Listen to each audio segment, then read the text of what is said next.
Vamos a seguir con justamente ese periodo de crisis del siglo III y vamos a retomar eso que estábamos diciendo para no terminar así. En realidad no quedaba mucho, pero no quería terminar así deprisa y corriendo. Bien, esa crisis del siglo III, como decía anteriormente, es una crisis total porque se produce una crisis militar, porque entran distintos pueblos dentro del espacio romano que le afectan por el norte y por el este. Ya habíamos hablado de los germanos y de los persas, una crisis política porque la autoridad del emperador se resiente, una crisis económica porque el espacio romano ya no era un espacio seguro, ya era un espacio donde las comunicaciones podían verse interrumpidas o los caminos ya no eran pues tan fácilmente transitables como anteriormente. Y donde nos habríamos quedado justamente es en lo de la crisis social, es decir, la sociedad se ruraliza y la gente se traslada al campo para conseguir mayor seguridad, alimentos y evitar impuestos. Es decir, si una ciudad romana, una importante ciudad romana, podía provocar un efecto de llamada en tropas de pueblos germánicos o de pueblos persas que podían entrar, podían saquearla, o también podían sufrir pues por el hecho de que existiera una crisis, una elevada carga de impuestos, lo que hacía la gente era marcharse al campo. Cuando tú no estás seguro, cuando el poder público se resiente, cuando el Estado romano se resiente y tú no estás seguro en la ciudad, ¿qué haces tú? Pues te marchas al campo, te marchas a lo que se conoce como una villa romana. Normalmente ahí se marchaba un poderoso que digamos que tenía territorios, tenía tierras, tenía propiedades y en esas propiedades pues una zona la destinaba al cultivo y ese cultivo pues cultivo romano, normalmente olivo, viña, trigo para hacer pan. Luego dentro de la casa de la villa romana tenía un espacio que era a lo mejor un establo, ¿vale? Luego otro espacio que era una vivienda, otro espacio que era un lagar para producir vino, otro espacio que era pues para las aves, como un corral, para, bueno, pues, para producir huevos o para la carne de las aves, etcétera. Otro y otro espacio para cualquier otra cosa, para depositar el grano, como por ejemplo, ¿no? Para molerlo y depositarlo, como un molino y un depósito. Pues digamos que eso era como una gran finca y digamos que ahí él tenía como un pequeño ejército, pequeñito, de hombres que trabajaban para él y al estar alejados de la ciudad, estaban alejados de las vías de comunicación y estaban alejados de los peligros, de los posibles peligros de los pueblos bárbaros. Por lo tanto, la sociedad en el siglo III, digamos que se ruraliza, deja de ser una cultura tan urbana como había caracterizado tanto al Imperio Romano y es una sociedad un tanto más rural. Y esas sociedades rurales donde un señor poderoso controla la tierra, ofrece seguridad a un grupo de gente que a su vez le es fiel, trabaja en sus tierras y a su vez le protege militarmente en caso de peligro, este tipo de fincas y este tipo de forma de vida es lo que poco a poco dará lugar a las formas feudales medievales. Es decir, la caída y la disgregación del Imperio Romano es lo que paulatinamente dará lugar a las formas feudales en las que existe un señor feudal que es el propietario de la tierra, es el que te proporciona seguridad, es el que te proporciona un espacio para trabajar, el que te proporciona unos alimentos, etc. Eso es lo que caracteriza al feudalismo y es la etapa posterior, si nos fijamos, salvando todas las distancias, que sería la etapa medieval, que es la que viene justamente después del Imperio Romano, ¿vale? Y esto era básicamente lo que os quería comentar sobre el Imperio.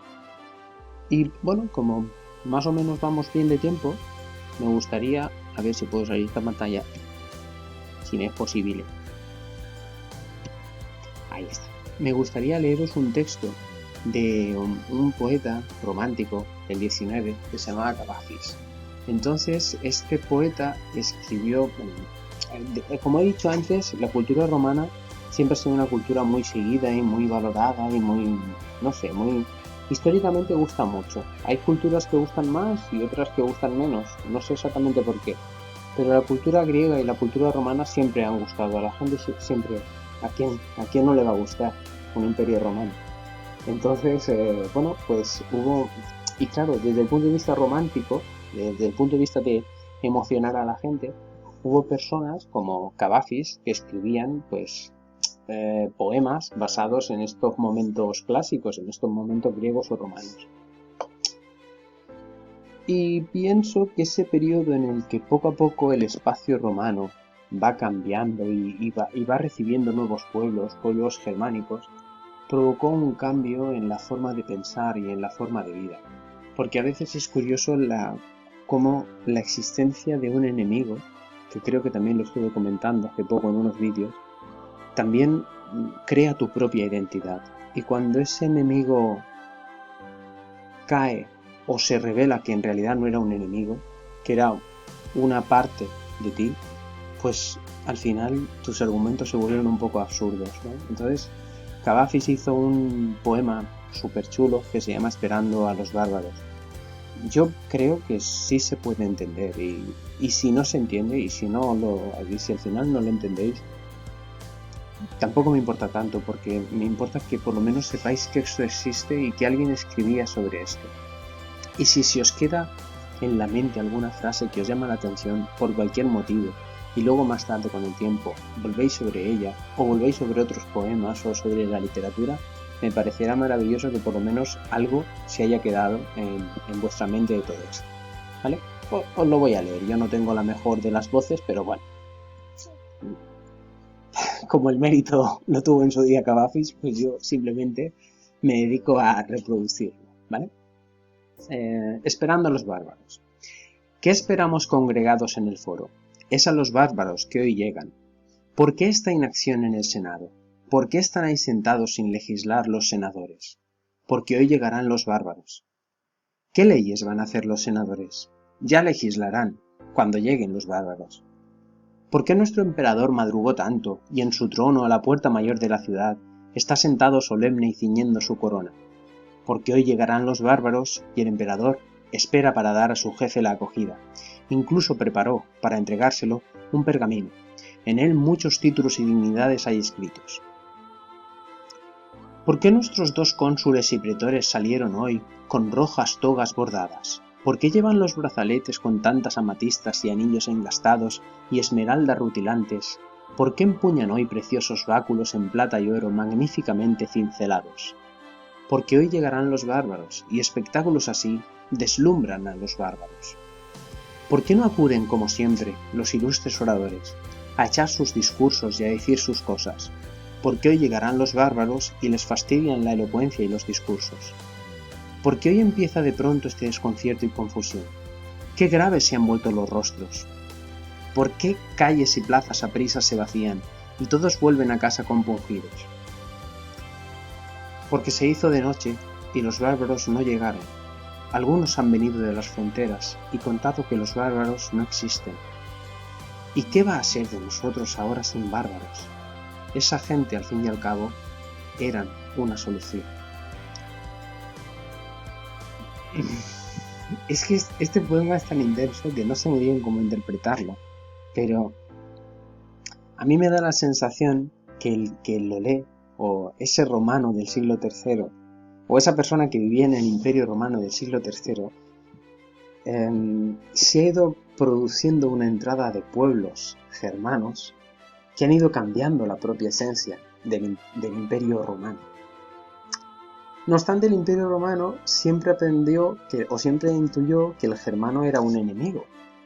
Pero cuando la crisis va avanzando y se da cuenta que lo germano y lo romano se había unido, entonces ya ese enemigo que se habían creado, ese enemigo germano que iba por ellos, que había estado presente a lo largo de todos los siglos de la historia romana, ya no existía. Y si ya no existía ese enemigo, ¿a quién echar la culpa? Ese bárbaro, ese pueblo germánico, ese pueblo invasor, era la solución a los romanos, era una posible vía de solución. Y ya no existía, ya no habían bárbaros. Los bárbaros se habían romanizado, se habían hecho como los propios romanos. Era el propio Imperio Romano el que en parte había caído también por sus propios problemas internos y por no haber sabido gestionarlos. Pero bueno, Perdonadme todo este rollo, espero que algo de todo lo que he explicado os pueda servir, así lo deseo, y espero sobre todo que la parte del Imperio Romano os haya quedado clara. Seguiremos en siguientes vídeos viendo sobre todo las grandes construcciones, las construcciones urbanas de los romanos que siguen existiendo en nuestras ciudades y que siguen marcando de alguna manera nuestras vidas. Bien, espero que estéis bien, os envío un abrazo muy fuerte desde aquí, como digo, desde la distancia, pero también desde el corazón. Bueno, hasta luego chicos y chicas.